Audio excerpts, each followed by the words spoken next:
आजकल तो खैर मंदिर में बेलपत्र मिलना बड़ा कठिन हो गया। आपके राजनांदगांव के मंदिर में मिलता है क्या बेलपत्र? मंदिर में चढ़ा हुआ मिल जाता है क्या? आजकल तो बड़ा कठिन हो गया, लोग चढ़ाते हैं और उठा के ले जाते हैं, बहुत मुश्किल हो गया।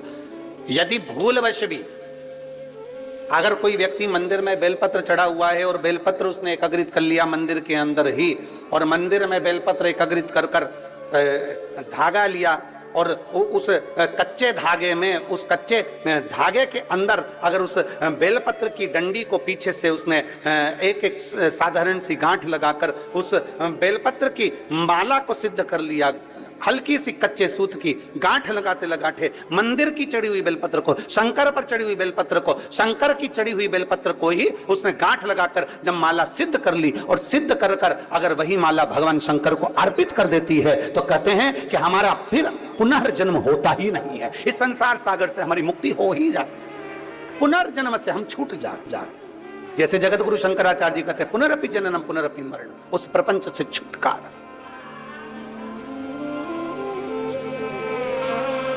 अब कई लोग ऐसे होते हैं कि वो पत्ती में छेद कर देते हैं, नहीं। शिव महापुराण की कथा कहती है चाहे बेलपत्र हो चाहे तुलसी पत्र हो, चाहे बेलपत्र हो चाहे तुलसी पत्र हो, इन दोनों पत्ती के अंदर सुई को नहीं पिरोना चाहिए। बेलपत्र के अंदर भी सुई को नहीं डाला जाता और तुलसी पत्र के अंदर भी सुई को नहीं डाला जाता, दोनों पत्र में। हाँ, कच्चे धागे से आप उसमें डंडी में गांठ लगाकर भगवान शंकर को माला धारण कर सकते हो, पर कौन सी बेलपत्र? फिर से बोलो जरा जम के, कौन सी बेलपत्र? जम के आवाज आना चाहिए। जो शंकर भगवान पर चढ़ी हुई है वही बेल धोया, माला सिद्ध करी और वही माला मेरे देव अधिदेव महादेव को समर्पित कर दी, वही माला।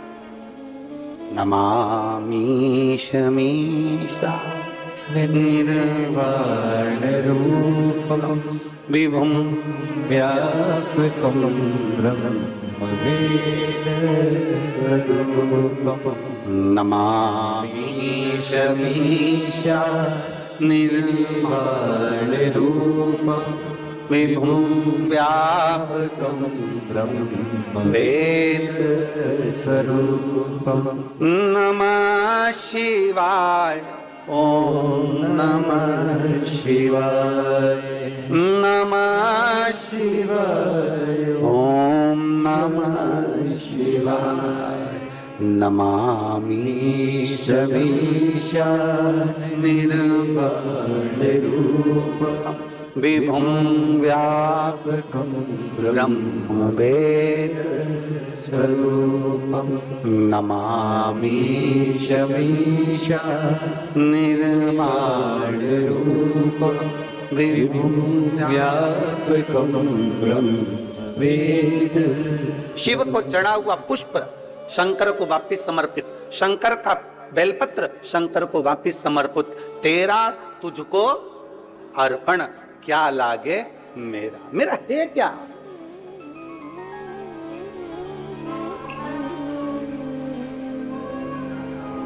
अब एक व्यक्ति पत्र लिखा भिलाई में, उसने एक पत्र में बात लिखी कि गुरुजी आप कहते हो शंकर का चढ़ा फूल चढ़ा दो शंकर जी को, शंकर की चढ़ी बेलपत्र चढ़ा दो शंकर जी को, तो ये तो झूठा हो जाता है, ये तो बेकार हो जाता है।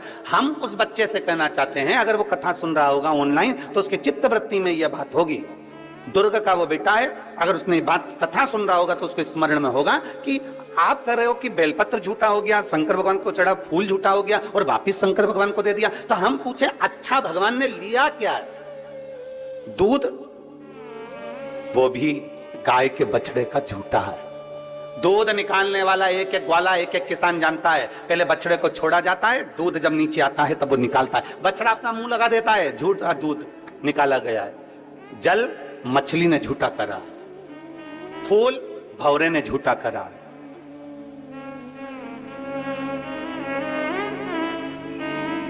और जब मेरा भोलेनाथ झूठा जल स्वीकार कर सकता है, झूठा फूल स्वीकार कर सकता है, झूठा दूध स्वीकार कर सकता है, तो अपन कौन से सत्यवान है?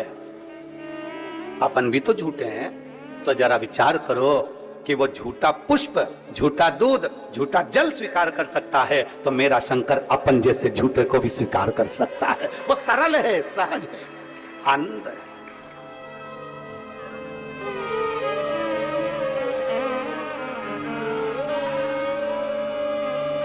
जो बहुत भगवान के सामने जब भी जाओ ना, पूरा पूरा अपना अभिमान, पूरा अहंकार, पूरी अभिमत्ता सब बाहर छोड़ दो, सब कुछ बाहर। अपनी अभिमत्ता अपन को लेकर परमात्मा के पास जाना ही नहीं है। निर्मल होकर जाइए, एकदम सहज होकर जाइए। आप ऑफिसर अपनी जगह पर, आप मिनिस्टर अपनी जगह पर, आप आपका पद, आपका धन, आपकी दौलत अपनी जगह पर शिव के सामने सब शून्य है, शंकर के सामने सब शून्य।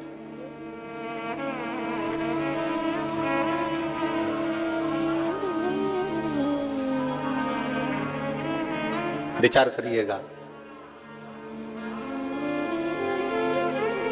बच्चा कहता है कि सब ये झूठा, हम कहते हैं झूठा नहीं, भगवान उसको स्वीकार करते हैं। एक शंकर पर चढ़ी हुई बेलपत्र 5, 7, 8, 15, 20 मिल भी गई और उसकी अपने माला तैयार करके शिव को समर्पित भी कर दी, तो ये श्रेष्ठता है उसमें। शिवलिंग पर, शंकर भगवान के शिवलिंग में 3 जगह ऐसी है जहां पर पुष्प या इत्र या बेलपत्र या सुगंधित पदार्थ भगवान शंकर को समर्पित करा जाता है तो रोग से निवारण होता जाता है। 3 स्थान समझेंगे। ये शिवलिंग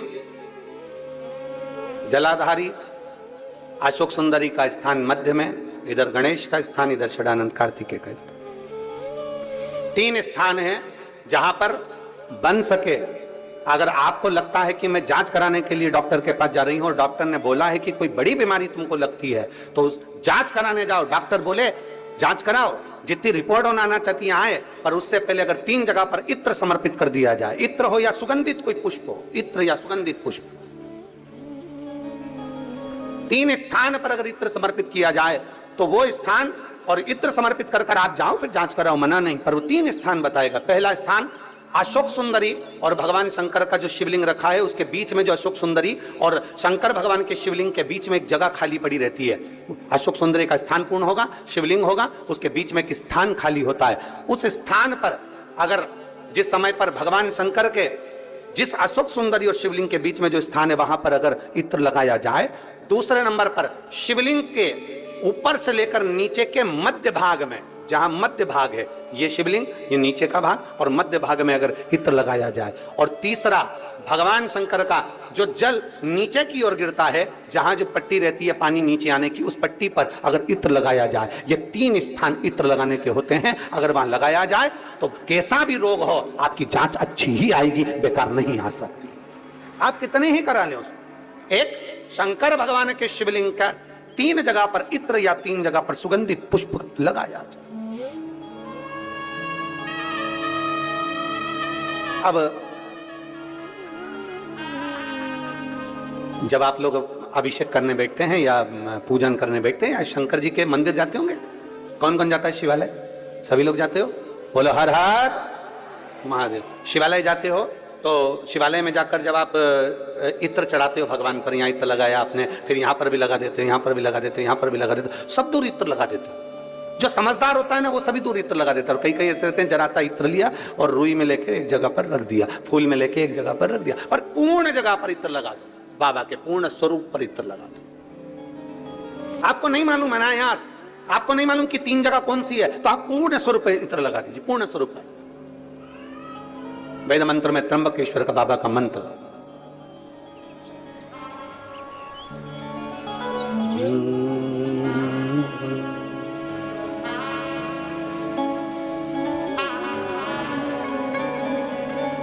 महामृत्युंजय मंत्र, वेद मंत्र का बड़ा सुंदर मंत्र, जिसका हम उच्चारण पूर्ण रूप से नहीं करते हैं व्यासपीठ से, उसको हम मंत्र को मन में गुनगुनाते हैं। एक बार आप भी बाबा के मंत्र को मन में गुनगुनाइए।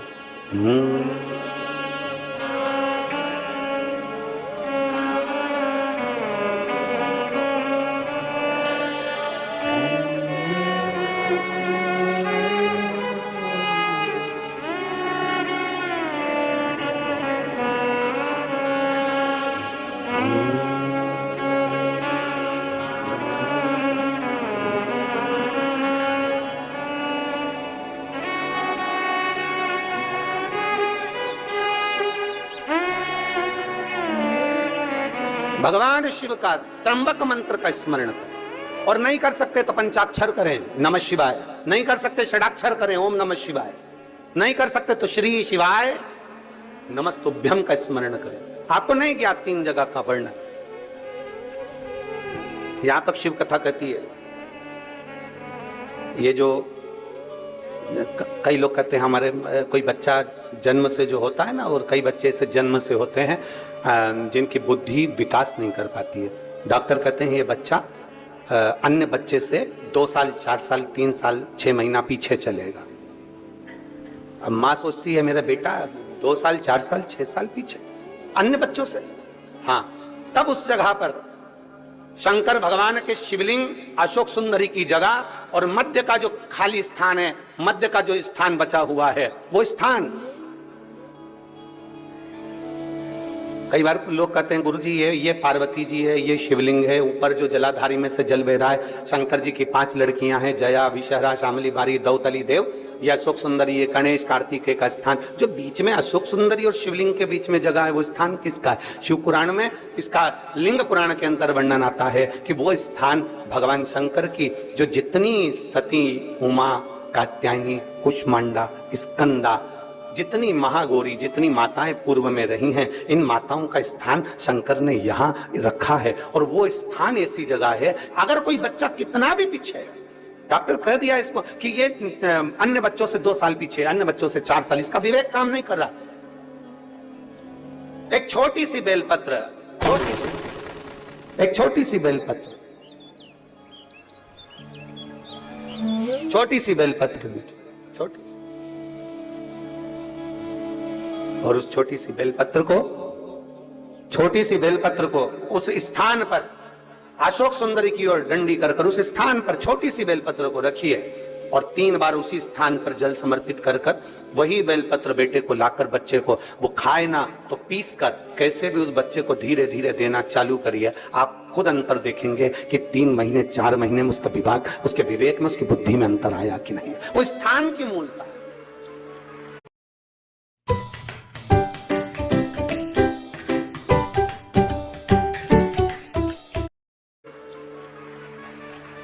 वो स्थान की। और शंभु शरणे पड़ी मांगू घड़ी रे। सहजता का भाव, एक सरलता का भाव, एक नम्रता का भाव, एक विनम्रता का भाव।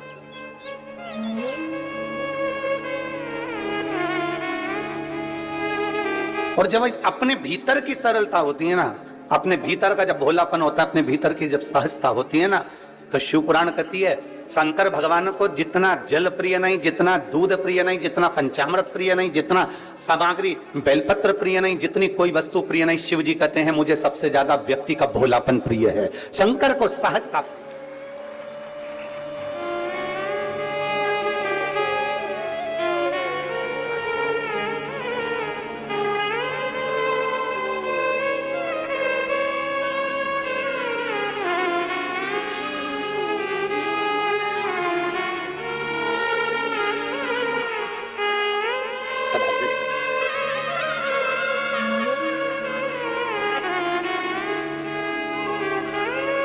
शिव तत्व की प्राप्ति, भोलापन जितना होगा आपके भीतर, वो सहजता का भाव शिव के करीब लेकर जाए। जितने भोले होगे आप उतने शंकर के पास हो। पर निवेदन एक ही है, भोले भोले के लिए बनो। संसार के लिए भोले बन जाओगे तो लोग तुम्हें पीछे धकाना चालू कर देंगे और एक कोने में ले जाकर छोड़ देंगे। फिर निवेदन करूंगा, फिर निवेदन, भोले भोले के लिए बनो। और भोले बनना है तो भोले व्यक्ति के लिए बनो। जो सहज हो उसके लिए हम सहज हैं, जो सरल है उसके लिए हम सरल, जो आनंदमय है उसके लिए हम आनंदमय।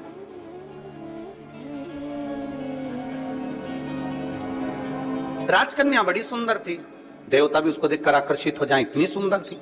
पिता के मन में थोड़ा सा भाव जागृत हो गया। पिता के मन में लगा कि मेरी बेटी, इसका विवाह करना है मुझे, और मैं विवाह करना, इतनी सुंदर है, इतनी सुंदर है। अब मैं किसी ज्योतिषी को बुलाऊं और ज्योतिषी को बुलाकर इसको जरा दिखाऊं कि मेरी बेटी का भाग्य क्या कहता है। और अगर मैं हर कोई ज्योतिषी को बुलाऊं तो वो श्रेष्ठता नहीं है। इसलिए उस पिता ने अपने राज पुरोहित को बुलाया, अपने राज्य के पुरोहित को बुलाया, अपने कुल गुरु को बुलवाया और राज पुरोहित को बुलाकर कहा कि राज पुरोहित जी, मेरी बेटी का मुझे विवाह करना है, आकर उसका भाग्य देख लीजिए और उसका भाग्य बता दीजिए। और बेटी, राजकन्या का एक नियम सबसे प्रबल था, सबसे प्रबल नियम था राजकन्या का कि वो शंकर के मंदिर के पुष्प को उठाकर उन्हीं पुष्प की माला बनाकर, उन्हीं पुष्प का श्रृंगार बनाकर शंकर को पिना देती थी, शिवलिंग का श्रृंगार कर देती उसी पुष्प से।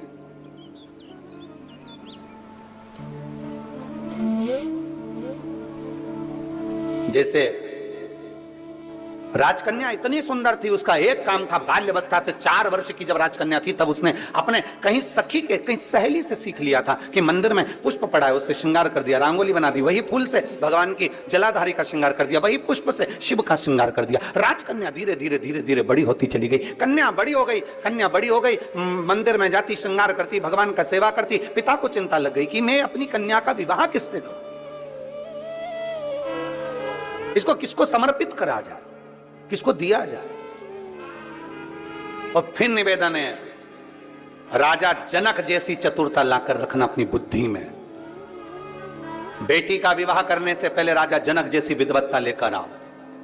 राजा जनक ने एक संकल्प किया था, मेरी बेटी का विवाह मैं उसी के साथ करूंगा जो धनुष को उठाएगा, चढ़ाएगा, मैं बेटी उसको ब्याह दूंगा। राजा जनक जी ने ऐसा विचार क्यों किया? क्योंकि राजा जनक की बेटी माता जानकी जी जब 4 वर्ष की थी तब राजा जनक जी ने अपने सेवकों से कहा था, धनुष के नीचे का भाग लीप कराओ, पोंछ कराओ, आज मुझे पूजन करने आना है। सेवक गए, धनुष को 10-10 हजार सेवकों ने उठाया पर धनुष उठा नहीं। सेवक वापिस आ गए, सीता जी खेल रही थी। 4 वर्ष की सीता जी को देखकर कहा, सेवकों ने तुरंत कहा, जानकी जी पिताजी आए तो कह देना हमने धनुष के आसपास का लीप दिया पर धनुष हमसे नहीं उठा, इसलिए उसके नीचे हम गोबर से नहीं लीप पाए। आप कह दोगी ना? सीता जी ने कहा, क्या काका तुमसे धनुष नहीं उठा, चलो मैं उठाती हूं, तुम लीप देना। सीता जी गई, 4 वर्ष की माता जानकी जी ने अपने उल्टे हाथ से धनुष को उठा लिया, सीधे हाथ में गोबर लेकर लीप दिया और धनुष को रख दिया।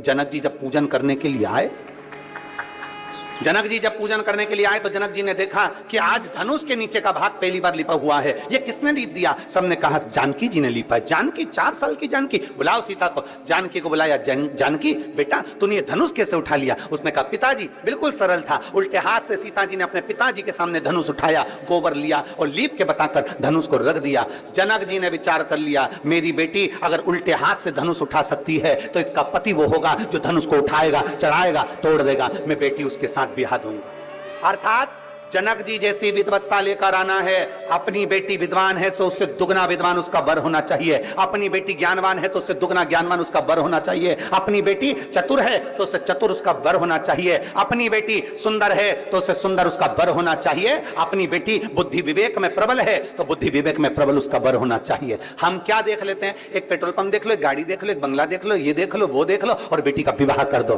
क्या मतलब? अगर तुम्हारी बेटी में विद्वत्ता है और भगवान ने उसको अगर लायक बनाया है तो 4 पेट्रोल पंप खड़े करने की जवाबदारी भी तुम्हारी बेटी रखती है, उसका दम रखती है। आप इतना सहज में कोई मिलेगा कि नहीं मिलेगा? अच्छा पेट्रोल पंप दिख रहा है, अच्छा पेट्रोल पंप, अच्छी गाड़ी दिख रही है, अच्छा बंगला दिख रहा है, अच्छा धन दिख रहा है, और मालूम पड़े तुमने बेटी का विवाह कर दिया और लड़की शादी कर कर चली गई और पेट्रोल पंप, गाड़ी, बंगला तो सब देखा पर बेटी के लिए बर अच्छा नहीं देखा। रात को 1-1 बजे तक आ रहा है, मालूम पड़े टन्न होकर आ रहा है, दोस्तों के साथ बैठा रहता है, 1 मिनट का समय उसको अपनी पत्नी के लिए नहीं है। जब भी घर में आता है ऐसा बोलता है कि घर में क्लेश हो जाता है और तुम सोच रही हो कि पेट्रोल पंप से गुजारा हो जाए, तुम सोच रही हो गाड़ी और बंगले से गुजारा हो जाए। एक बात आपसे कहें, बाप बेटी को विदा करता है ना, सारा सोना चांदी, कपड़े लत्ते, जेवर, आभूषण सब देकर भेजता है। बोलो बोलो, सही है कि गलत है? जब बाप बेटी को विदा करता है और बाप को मालूम पड़ जाए कि लड़का अच्छा नहीं है, मेरी बेटी का सम्मान नहीं करता, आदर नहीं करता, सत्कार नहीं करता, इसने सब बर्बाद करके रखा, बच्चों पर ध्यान नहीं देता, तो ईमानदारी से बोलो बाप जमाई की इज्जत करेगा?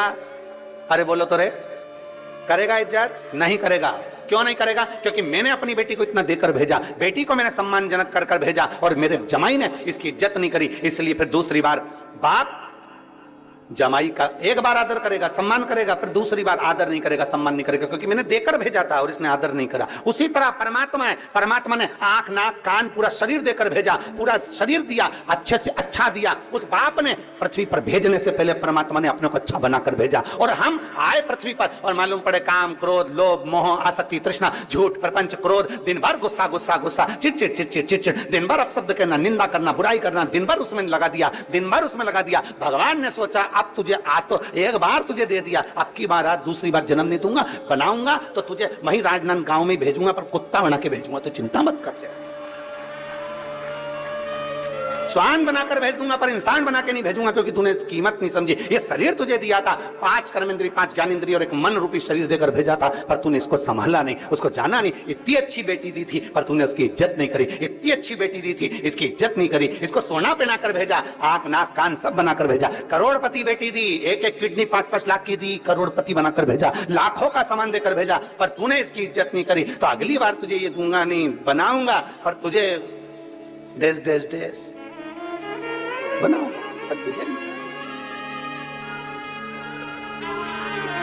कितनी मेहनत से बेटी की शादी करने से पहले जनक जी की कथा का स्मरण करिएगा, बेटी का विवाह करने से पहले जनक जी की कथा का स्मरण करिएगा कि बेटी समझदार है तो उससे दुगना समझदार उसका बर होना चाहिए। गाड़ी बंगला पेट्रोल पंप जमीन जायदाद नहीं देखना, सबसे पहले देखो कि जिस लड़के के साथ बेटी बिहार रहे हैं वो लड़का आपकी बेटी की इज्जत करेगा कि नहीं करेगा, आपकी बेटी का सम्मान करेगा कि नहीं करेगा। मालूम पड़े धन तो बहुत है पर क्या करे, क्या पेट्रोल पंप की पेट्रोल को खाएगी कि गाड़ी बंगले को मुख में लेगी? नहीं, अपने पति के 2 शब्द प्रेम के मिल जाए, आदर के शब्द मिल जाए, बस बहुत है। जब दुख की घड़ी आए, जब कहीं बेटी को घर में ताने मिल रहे हो और जगह पर उसका पति एक बार साथ में खड़ा हो जाए, तो बेटी की भी छाती को लगता है कि मेरे साथ कोई है खड़ा होने वाला, कोई है मेरा साथ देने वाला। मालूम पड़े वो तो दोस्त के साथ बेटा है, क्या करे।